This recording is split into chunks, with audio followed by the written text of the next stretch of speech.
Welcome to the Murder Files. I'm Raven. In this episode, we're diving into the chilling story of one of America's most notorious serial killers, Joseph James DeAngelo. How did a former police officer turn into a monster who terrorized people in their own homes in the middle of the night? Today, we'll explore the terrifying journey of the Golden State Killer and find out how years of fear finally came to an end.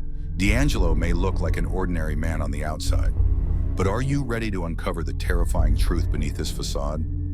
Born on November 8, 1945 in Bath, New York, DeAngelo had a tough upbringing. With a troubled family life and a history of violence, his early years were far from easy. After graduating high school, he joined the U.S. Navy and served in the Vietnam War. These experiences deeply impacted him. After the war, he settled in California and studied criminal justice at Sacramento State University. Ironically, he soon became a police officer, but this job was just a mask for his true dark nature. In 1974, the small town of Visalia, California, began experiencing strange events. A thief known as the Visalia Ransacker broke into nearly 100 homes, stealing valuables and sometimes vandalizing personal items. By 1975, these burglaries escalated into murder.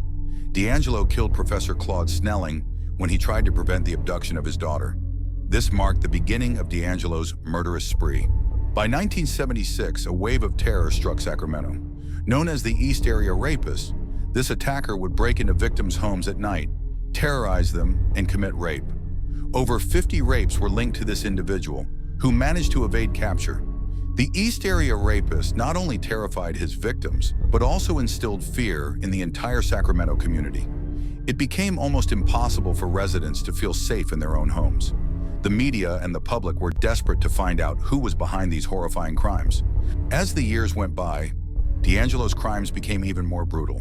From 1979 to 1986, he earned the title Original Night Stalker, committing 10 murders in Southern California.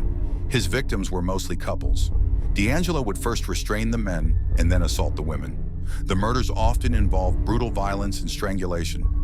Victims like Dr. Robert Offerman and Deborah Manning, Sherry Domingo and Gregory Sanchez, Keith and Patrice Harrington were all caught in his horrific spree.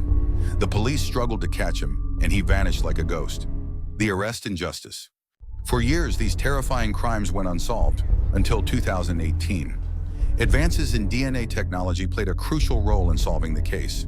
Police used DNA evidence from crime scenes and matched it with a genetic genealogy database, leading them to DeAngelo. Joseph James DeAngelo was arrested on April 24, 2018. During the trial, he confessed to all the crimes he committed. In 2020, he was sentenced to life in prison without parole. After years of fear, justice was finally served. Joseph James DeAngelo's story is not just about a killer, but also about how justice can prevail, even after many years. What do you think this story teaches us? Share your thoughts in the comments below. We must remember that there will always be dark shadows in our world. Figures like Joseph James DeAngelo have caused deep wounds and left sadness in their wake. But even in the darkest times, there's always a glimmer of light. These dark moments offer us a chance to hope and work towards a better world. Every challenge brings an opportunity to stay positive and inspire others. By giving our children not just knowledge, but also empathy and strong values, we can help reduce the impact of these dark forces. Through education, we can build a safer and more hopeful society. Even in the darkest times, we need to find and spread that light of hope. Together, we should work towards a brighter future. Remember, after every dark night, a bright day will come. We must be the shining light of that day. I'm Raven, and today we've explored DeAngelo and his crimes.